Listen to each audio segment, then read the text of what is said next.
can't buy. It resides between my eyes. Walked through the fire, came out better on the other side. See, life's like a beach if you find the sand. And right now, I feel like 100 grand. You are listening to Inspired Insider with your host, Dr. Jeremy Wise. Dr. Jeremy Wise here, founder of InspiredInsider.com, where I talk with inspirational entrepreneurs and leaders. Some of the founders you've heard of, some you've never heard of. And, Joseph, I had Moise Navone on, who is at Mobileye. And he talks about the Mobileye journey that they were acquired by Intel for $13.2 billion. But what struck me and what I love hearing is the challenge story. Like, we always hear the success on the other side after just grinding it out for decades. And he talked to me about how he had to take a pay cut and sacrifice, and he had to go back to his family and basically tell his kids and wife, I'm pulling you out of all extracurricular activities. There's no more eating out. There's no more niceties. We have just a little bit to live on. And, going from that to, what ended up happening was remarkable. And we don't see that grit that goes behind building a company. So check out that and many more on InspiredInsider.com. And this episode is brought to you by Rise 25, which I co-founded with my business partner, John Corcoran. And at Rise 25, we help B2B businesses connect to their Dream 100 clients and referral partners and help you run your podcast so it generates ROI.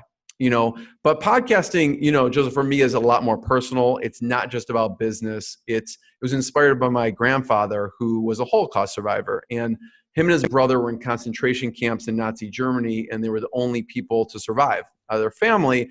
And the words and legacy live on because of an interview, because the Holocaust Foundation did an interview with him, and you can find it on my About page on Inspired Insider. But that constantly motivates me. It constantly gives me appreciation and gratitude. So yes, podcasting can, help you develop relationships, but I think of it as helping my guest leave a legacy and myself leave a legacy as well. So check out rise25.com or email us if you have questions, support at rise25media.com. I want to give a special shout out to David Allen of Getting Things Done to inspiring, he inspired today's interview, and Chris Marsaw from Top Grading also helped inspire this interview as well. I'm going to introduce today's guest, Joseph Grenny, and an amazing, remarkable story. You really have to binge watch every video he's put out on YouTube or anywhere, in my opinion.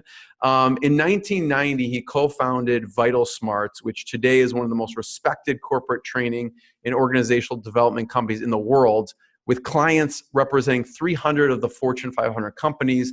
VitalSmarts has been ranked numerous times by Inc. magazine as one of the fastest growing companies in America. Joseph has co-authored 7 books, including 4 New York Times bestsellers, Crucial Conversations, Crucial Accountability, Influencer, and Change Anything. Over 4 million of Joseph's books have been sold, and probably, it's probably been updated more than that from when I read that, and they're standard texts in major universities. Joseph co-founded the Other Side Academy, which is a 2-year peer-run residential school for those with deeply broken lives, and they help people with long histories of crime, homelessness, and addiction transform their lives at no cost to them or the government. And he's also chairman of the board of Unitus Labs, which is a nonprofit, which is their mission is to reduce global poverty through economic self-empowerment. And they've deployed over $1 billion globally to battle poverty. So Joseph, I have to, usually I keep the introduction short, but there's just too much good stuff there. I had to do the whole thing. So thanks for joining me. Happy to be with you, Jeremy. There's so much to talk about, and, I figured we'd start with the Other Side Academy. There's just some remarkable stories that have come out out of Other Side Academy, and maybe just talk a little about what Other Side Academy is, and we can talk about presently how they're pivoting in the COVID crisis.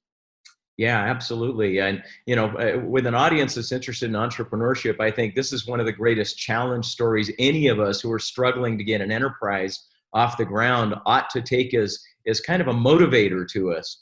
So at the Other Side Academy, here probably about a mile from where I'm sitting right now and talking with you, are about 120 people who've been arrested an average of 25 times. They've been in and out of prison and jail most of their adult lives, and are angry, scared, greedy, violent, racist. Just that's who they are when they arrive at the Other Side Academy.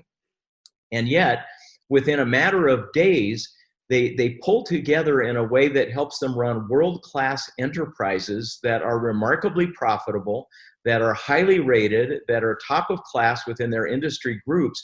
So for entrepreneurs that are trying to hire the best and brightest people in the world and get their ideas to work, here's a place that's taking the bottom 2% and finding a way to create world-class enterprises with that population. And by the way, transforming their lives while they do it. And so it's an incredible story of entrepreneurship, and it's happening right now.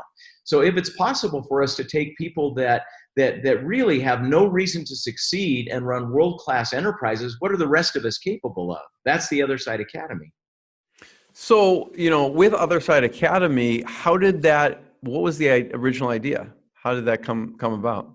Yeah, so when I was co-authoring a book called Influencer, The New Science of Leading Change, we did a worldwide study of just remarkable stories of behavior change. And we were looking at different categories. How do you stop a pandemic? That was one. We were looking at how do you reduce medical errors? We were looking at how do you stop violence against women? So some were social, some were business problems. But when it came to criminal recidivism, all the research led us to a place in California called Delancey Street. It's been around for about 45 years. And Delancey Street has helped over 15,000 people with lives like I recently described here to become a person they have never met before.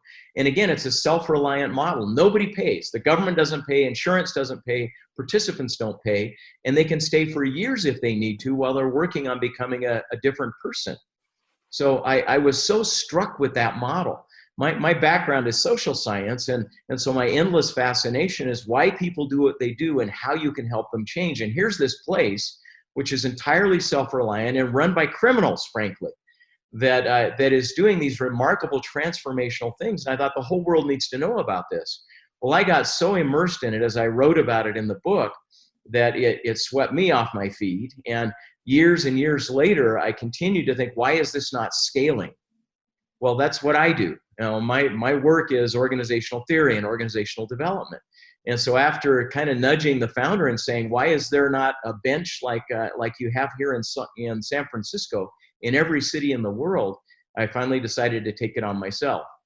So some colleagues and I problem one was, could we create a campus that's self-reliant, that replicates the Delancey model? And within about 6 months, we've been able to do that. And then the question was, could it be scaled? So we now have a second and soon to be a third campus as well. And that's where the idea came from. It could not be done. It's too important. Joseph, how do you choose the original leadership? I imagine when you start something like that, you really need, talk about strong leadership of a company where you're hiring, PhDs or Stanford, computer scientists, but you need some really strong leadership at something like that. Yeah, no question. And you need the leadership that is not just competent, but credible.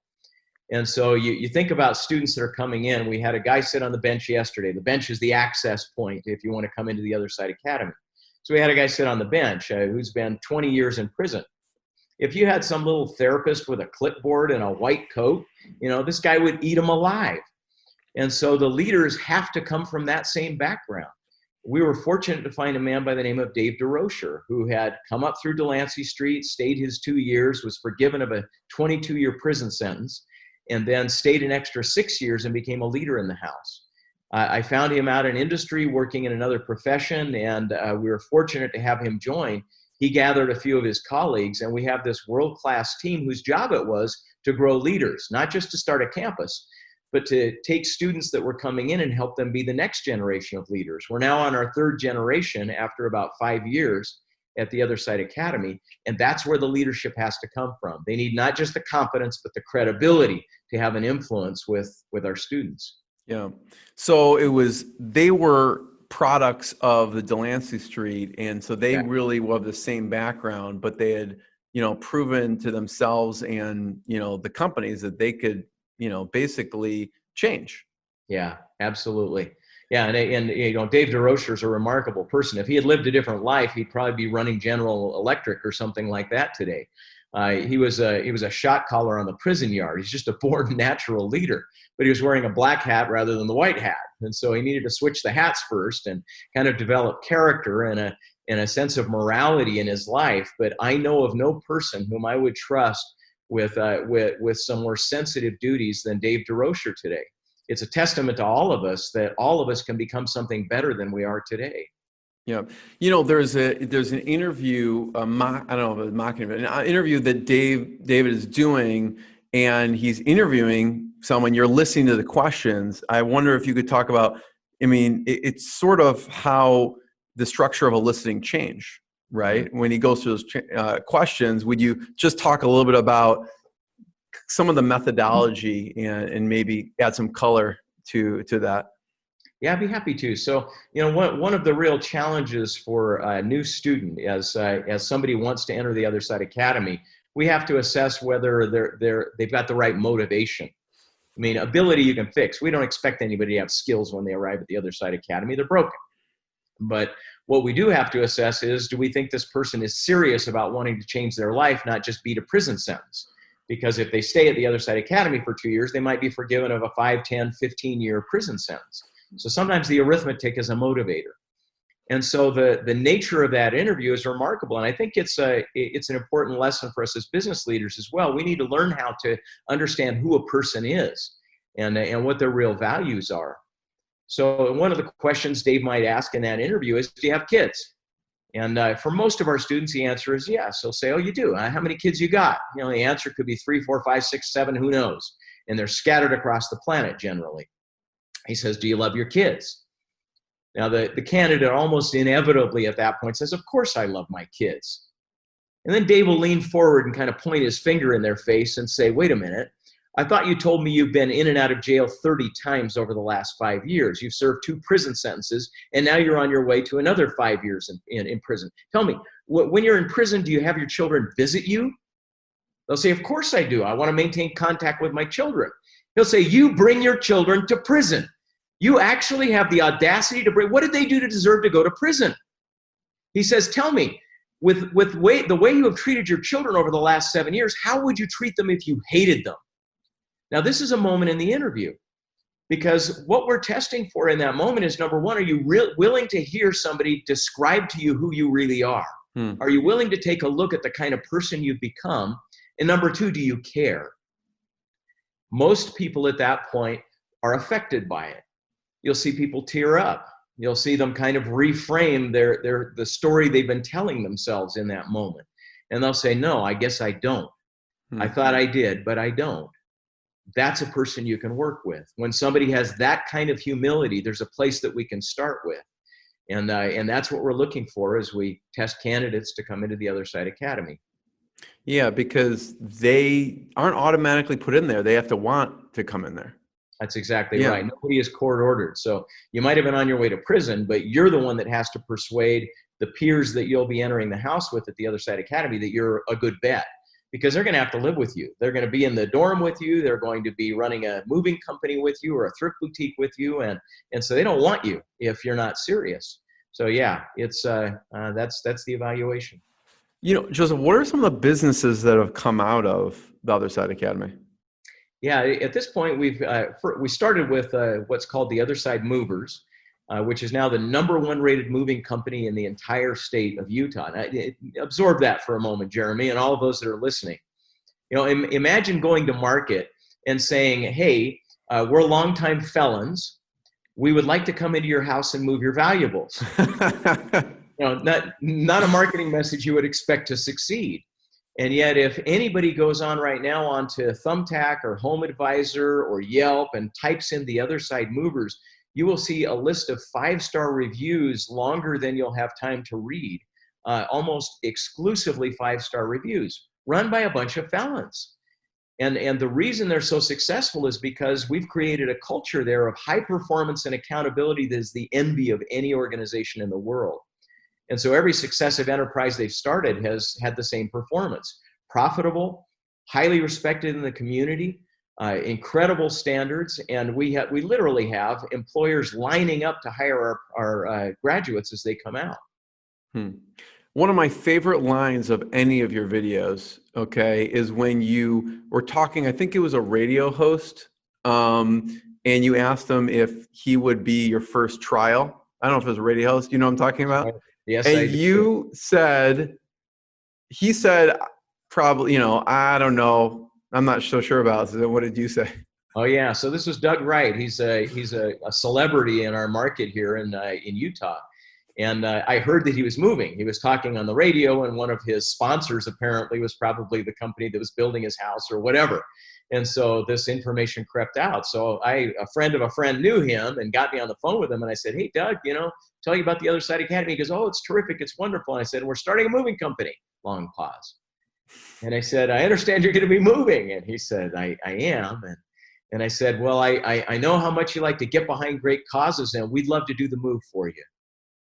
And he said, he said, I really want to be supportive, but this is my family, this is my stuff. How do I know we're going to be safe? And I kind of let it hang there in the air for a moment and finally said to him, "Hey, Doug, let's face it. Every other moving company you're going to hire is probably going to be bringing felons in to move your stuff." I said, "The difference is at the Other Side Academy, they're trying to change their lives." Another long pause, and he said, "You're right. I'm going to give it a shot." He ended up having a phenomenal experience doing an endorsement video that really was part of opening the market for us. And our students recognized that they needed to earn his trust. And they do that every single day, 250 moves a month in the Salt Lake market. It's amazing. You mentioned the COVID crisis before we hit record and how they're pivoting. Talk a little about that. Yeah, every organization is probably struggling at a time like this. And how do you reinvent your processes? How do you change the way you deliver your service?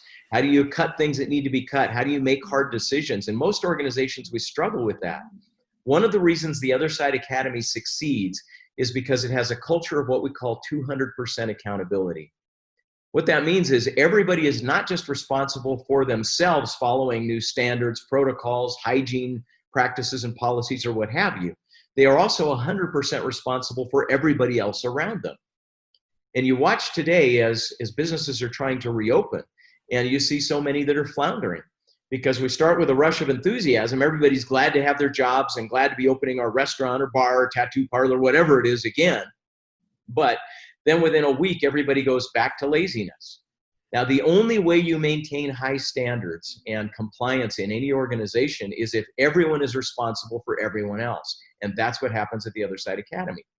And so we have a thrift boutique. It's a beautiful 30,000 square foot floor space. It's like the Nordstrom of thrift boutiques and an incredible service ethic. But today, if you walk in, you're going to be handed a mask. And if you take the mask off, our students are going to see you and they're going to let you know, "We expect you to have your mask on in the store." And they're going to do it with each other. And if somebody needs to have their temperature taken, everybody's going to make sure that's done. It's 100% done 100% of the time. And the reason is we have a high accountability culture.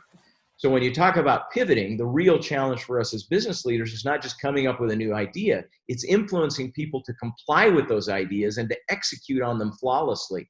And you cannot do that unless you build a culture where truth is more important than power, where it's not about deferring to the boss or the owner, it's about doing the right thing for our customers, for safety, for our values, and so on. And that's what happens at the Other Side Academy, and that's what accounts for the way they've been able to thrive through this pandemic so far. You compare one of the biggest hedge funds to Other Side Academy. There's a lot of parallels there. Yeah, absolutely. So there's a hedge fund called Bridgewater Financial, the most profitable in the history of hedge funds.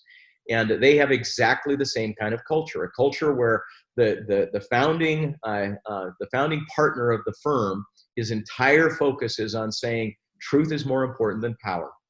This is not an organization where who says it matters. What matters is what's said. What matters is what's the truth and what's the best strategy. You think about a hedge fund, and there's so many disparate pieces of information that have to be assembled to create a strategy, a narrative, a methodology that we believe is going to pay off. And if you can't get the best of all of the smart minds that you've drawn together, if one of your impediments is deference to authority and people's inability to speak truth to power, you're going to lose every single time because you'll suppress information. And that's true whether you're a hedge fund, whether you're a movie theater, whether you're a factory, it doesn't matter. What matters is if the knowledge that the people have the potential to contribute is leveraged because you have no interpersonal impediments, the ability to speak truth to power any place it needs to happen. Joseph, I imagine, serving all these large organizations, there are really powerful and strong personalities, right? Like CEOs, C-suite executives. I'm curious of, we saw Speak the Truth. They're used to probably being in power, and maybe, they have a certain personality about them. I'm curious, the toughest leader, not toughest meaning super tough physically, but they were resistant to the ideas and then the turnaround. Do you remember like one of your favorite executive stories where they were just, I'm the boss. They listen to me. I don't want to hear your truth. Your truth is what I say the truth is. Yeah. And there have been cases where we parted company because it was clear that what they wanted was to feed their ego rather than build their organization. And so my challenge as a change agent, as a consultant at times to senior executives, is to make sure that I'm not trying to come in and make a moral point. I'm trying to make a practical point. Mm-hmm. If what they're saying is I want to grow my business, then what I tell them is, are you willing to do whatever it's going to take to grow your business then? Are you willing to subordinate your ego? Because if you have to choose between your ego and your growth, which is going to be more important to you? Because what I'm going to help you see is connections between some of your own weaknesses, your character flaws or interpersonal weaknesses, and some of the results that you claim that you want to get. And once I've persuaded you that there is a connection between your habits and behaviors and the results that you want to get, the question will be, which is going to be preeminent for you?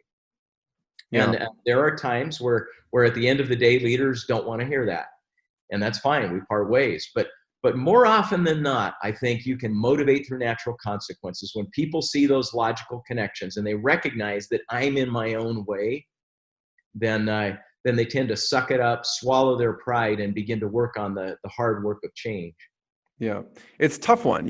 I guess that's you're sitting on the bench for them. They have to prove that they want it to work with you, I guess. That's a nice connection, yeah. What is the equivalent there? Like for them, if anyone knows, when they go, I remember listening, and sometimes they'll make people sit there for an hour or like a long period of time to make sure that you really want this. What is that for you for a company to make sure that they are really going to be serious about change? Yeah, we tell leaders when we start working with them that if you want to change the real values of an organization, not the explicit ones, not the ones on the wall, but what really governs how we make decisions around here, that the key to change is sacrifice. You have to be willing to sacrifice ego, time, and money.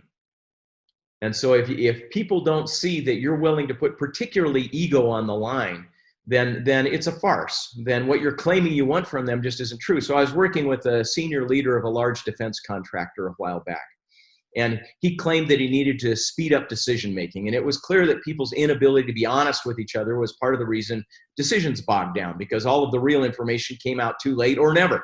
And so we made bad decisions and slow decisions. And so as he started to realize that he was one of the impediments, that it was people's inability to speak truth to him at times, that set the model for the leadership throughout the rest of the organization, I said, all right, what are you going to do to sacrifice your ego? What are you going to do to show that your ego is less important to you than people being able to speak their minds? Well, he decided to personally conduct interviews with scores and scores of employees to find out their complaints about how the organization was running. One of the first things he had done when he took the job as CEO was he had restructured around teams. He had created kind of self-contained cross-functional teams where they'd been functionally organized before. People hated it. It was creating all sorts of downsides. I'll never forget the moment. He's sitting in an interview that he's conducting, exposing himself to others, critiquing his weaknesses and bad decisions he's made.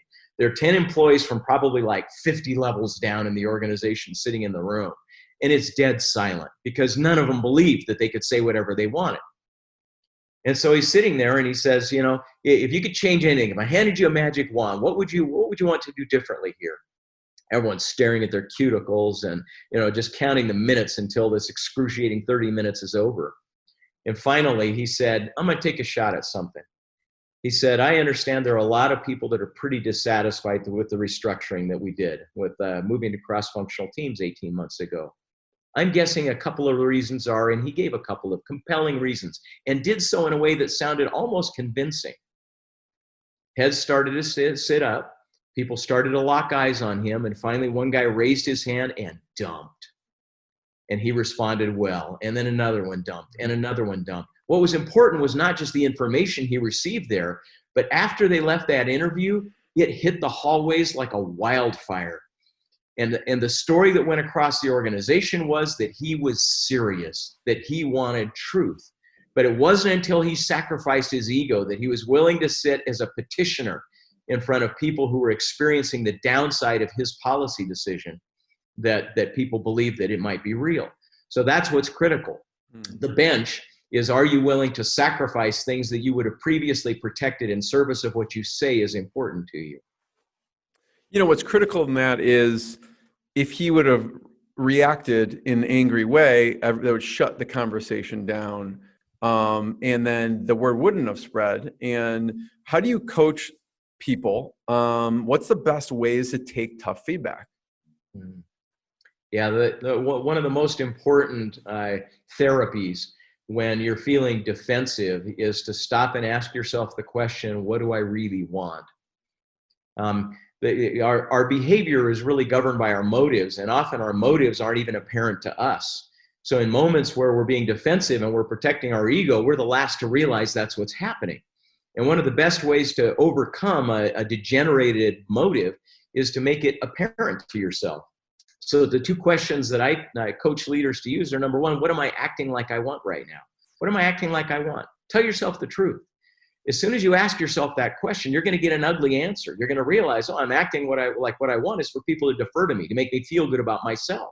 Yeah, that's an awful thing to have to acknowledge, that I'm that small, that I'm that brittle as a human being.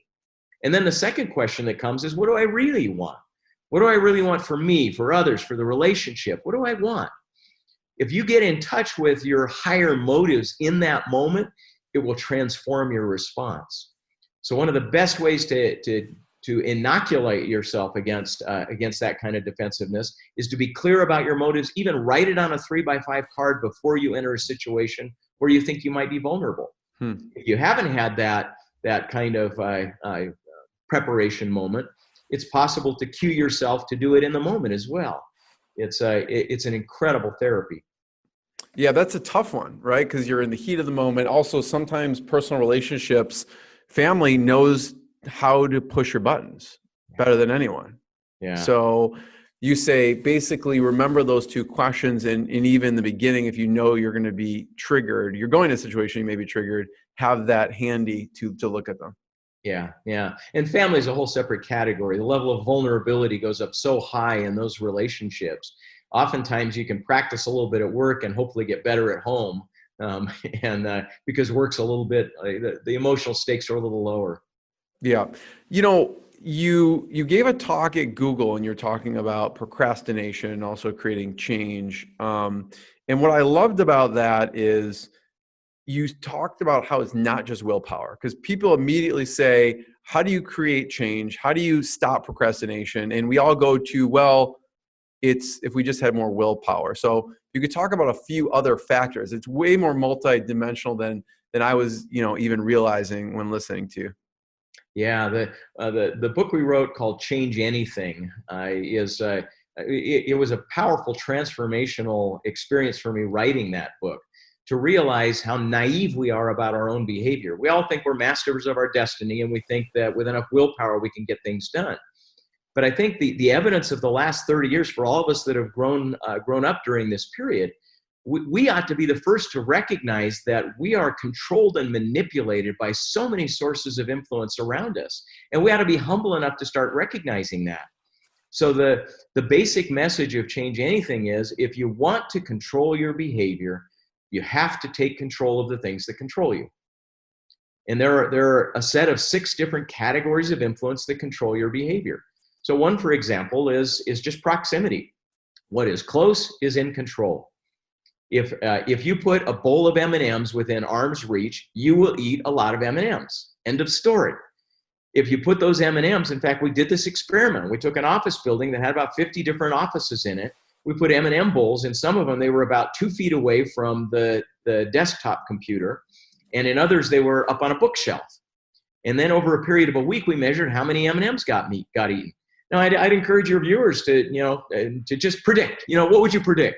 That those that had it, it's only 5 feet closer. It's 5 feet. Anybody can get up, walk over, and grab some M&Ms if they really want them. And so if what you really believe about human behavior is people do what they want to do, well, first of all, I think you're wrong. But secondly, go ahead and make a prediction about this experiment. So you would predict probably that they would eat an equal number of M&Ms, because if you want M&Ms, you'll go get the M&Ms. Or you might predict 5%, 10% difference. The people with the M&Ms just 3 or 4 feet closer ate 5 times more M&Ms. Wow. 5 times more M&Ms. And so the principle, again, is if you want to control your behavior, take control of the things that control you. And one of them is proximity. What is close is what you do. And so if you move it 5 feet further away, if you just cover it with an opaque surface, if you remove it from your office, that's how you take control of your behavior. You need to understand these sources of influence that manipulate you, and you have to control them. So you really aren't controlling your behavior directly, you're doing it indirectly by mediating your environment. And unless people do that, especially in today's sophisticated environment, every app designer, every product designer these days is a behavioral scientist. Their goal is addictive response. That's the psychology of marketing today. They don't want you to purchase their product. They want you to need their product. They want you to have this sort of primal response whenever the ding goes off, or whenever you see it, or wherever you smell it. And so you've got social engineers around you that are working to try to manipulate your behavior. And here you are naively telling yourself, I just do what I choose to do. You're a sucker. You're a patsy. And so we've got to increase our sophistication in order to be able to control our lives. Joseph, what's been one of the favorite, you've run a lot of experiments, social science experiments over the years. What's been one of your favorites that sticks out? Yeah, I think one of my favorites, there are a number I've been able to do with my boys as they grew up. I had a couple of boys that took an interest in social science and continue to in their careers, and it's been delightful to be able to work with them. I think one of them was an experiment that we co-designed with Albert Bandura, one of the most prominent psychologists of all time, the most cited living psychologist as well, remarkable human being. But he wanted to challenge the notion that moral behavior comes from moral people. And of course we have character, of course we have morals, of course we have values, and some people resist temptation more than others. But one of his arguments was that there are mechanisms that are used against us to try to detach us from those morals and cause us to behave immorally. You mentioned having a grandfather that was in the Holocaust. That's the best evidence in the world that you can take human beings and you can cause them to detach completely from their morality and commit horrific crimes. And so we conducted a little experiment. We got teenagers together, and we wanted to see if under different conditions, by using some of these mechanisms, we could get them to behave badly, to lie, to cheat, to do things that were horrible and abusive to others. Now, these are all at a teenage level. It was nothing life-threatening.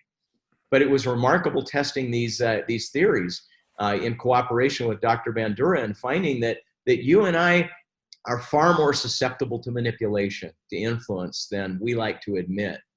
And it's been humbling to me and helped me to recognize that when I see others using these mechanisms against me, that I need to be on the alert that manipulation is at play. What were some of the things in that experiment that were done? Yeah, so one of them is kind of favorable framing. For example, if in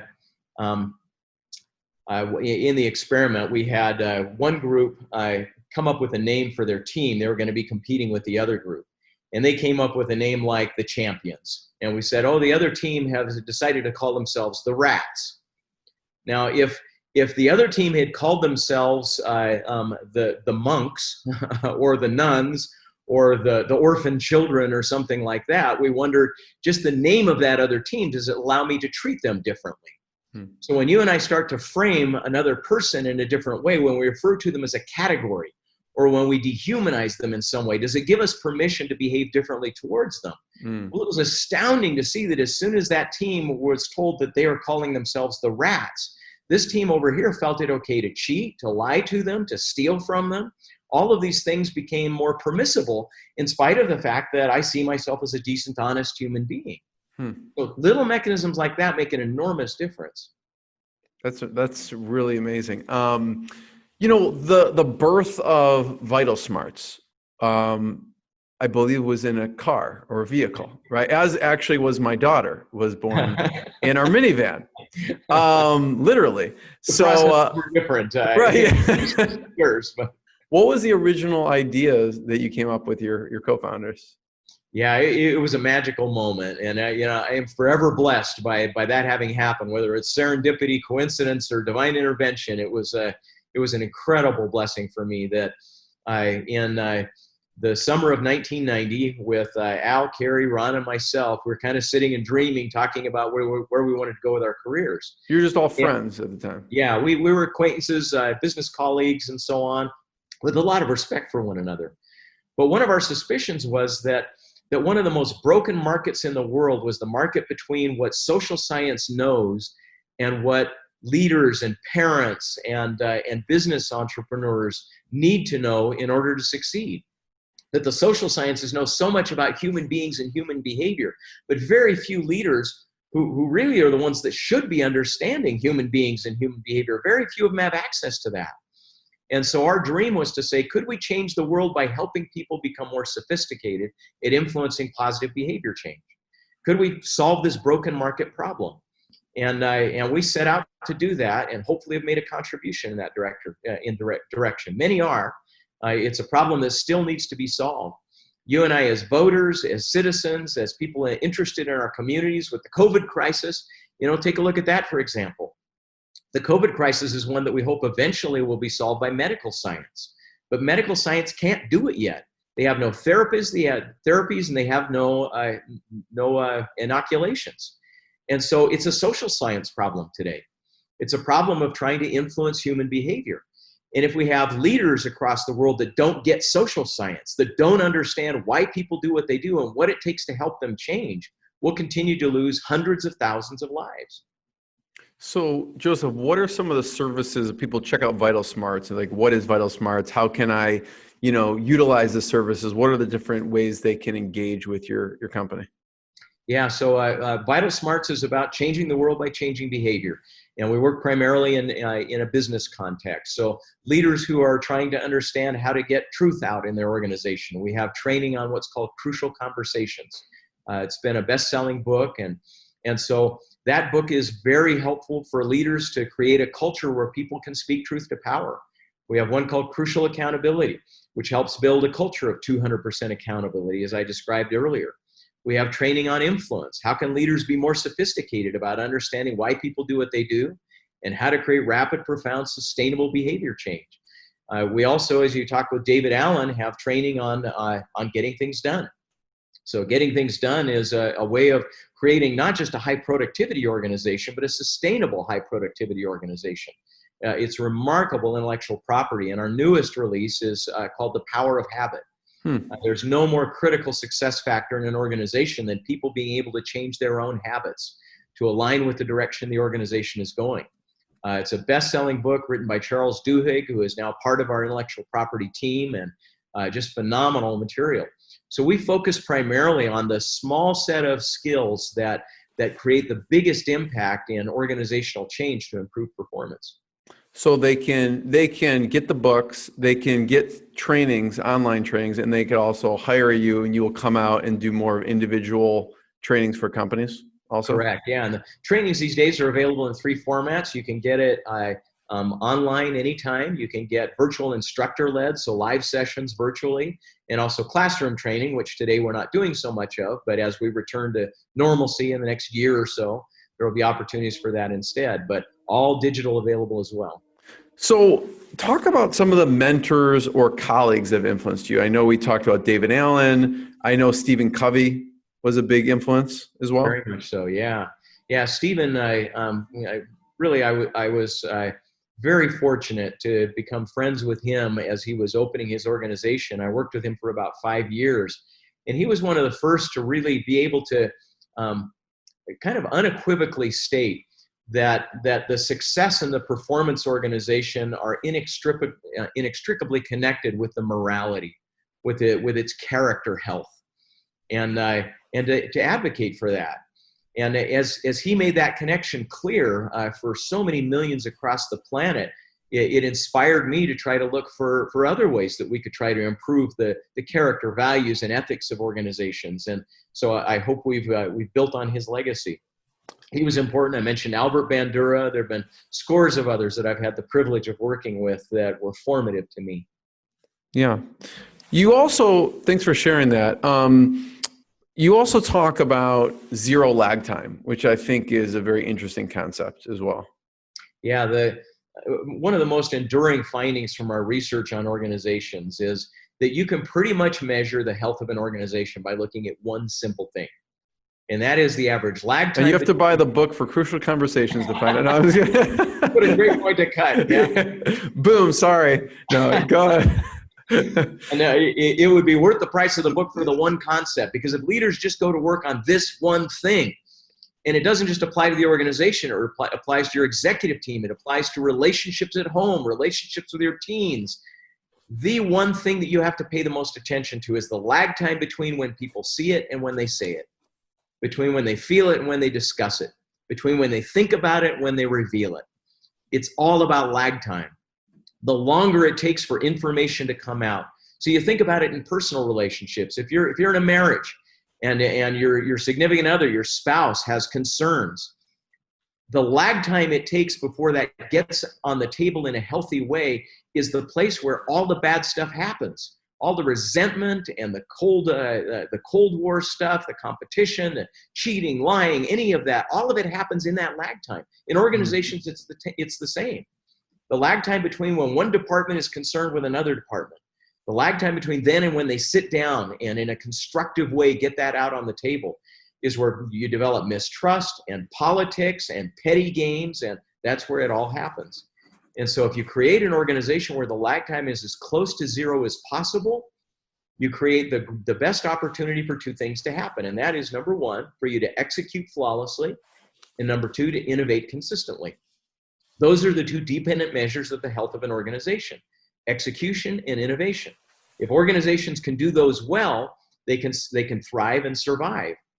And they can't do it when lag time is long.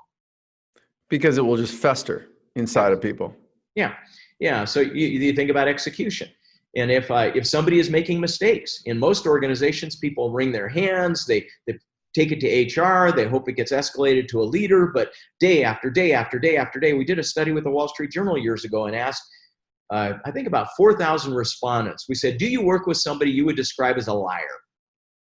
Somebody you describe as dangerously incompetent, somebody you would describe as a gossip, somebody you would describe as miserable, rude, obnoxious, selfish. So all of these different descriptors. 98% of people said, yes, I work with someone described in that way. Now, here's the key, Jeremy, because then we asked the lag time question. We said, how long have you felt this way, and have you brought it up?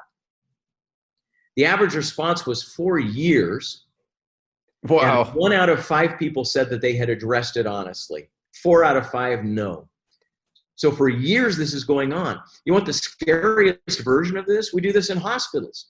We ask physicians, do you work with other doctors here, surgeons even, that you would describe as incompetent? And then we say, how long does it take for that information to get out on the table so that that dangerous physician gets dealt with? 1 to 4 years is the typical response. It's all about lag time. Yeah. You just did that so you know which doctors to go to. Like, okay, we're not going. Trust me, I do that. You know, the funny thing with that is I could see, you go to the executive team. If someone is like that, they may, I don't know, you probably know better than me, maybe feel helpless, like I don't have control. How can they elicit change from if they feel like, well, the leaders just aren't listening or aren't going to change? What should they do in that organization? Yeah, what's remarkable to me is that it doesn't matter how high you go up in the organization, these problems still persist. Almost every single CEO I work with, when I say, all right, you got 12 direct reports on your executive team, give me a briefing on each of them. Almost inevitably, they've got one or two that they wish they could fire, and they don't. Most of us think a CEO is God, right? That here's this person with godlike powers that can just, fire whoever they want. The executive team obviously is who they know. It's not. They get themselves tied up in their underwear the same way you and I do. And so it has nothing to do with how high you are in the organization. It has to do with, do you know how to speak truth in a way that minimizes defensiveness? The whole message of the Crucial Conversations book is that our research there came from watching people who had relatively less power speak about incredibly controversial things to somebody who had a track record of being defensive. Those were the study moments for us. We watched for over 10,000 hours looking for moments like that, and then said, all right, who are the people that can speak upward in a power differential to people that are traditionally very defensive about remarkably risky things and get away with it? And then we tried to document, how do you do this? So Jeremy, this is an issue of competence, not of level.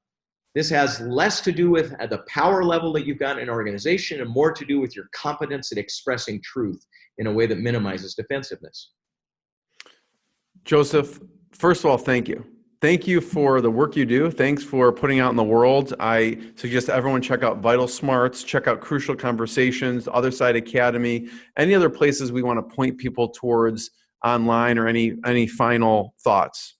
Those are great ones. So yeah, crucialskills.com is a newsletter that is a wonderful resource for entrepreneurs. But VitalSmarts.com will give you access to all these resources. If you know somebody that belongs at the Other Side Academy, we take people from all 50 states and have had some come internationally as well. Go to theothersideacademy.com and check it out. It will change their lives. Thank you, Joseph. It's great to visit with you, Jeremy. What I got, you can't buy. It resides between my eyes. Walked through the fire, came out better on the other side. See, life's like a beach if you find the sailing right now. I feel like 100 grand.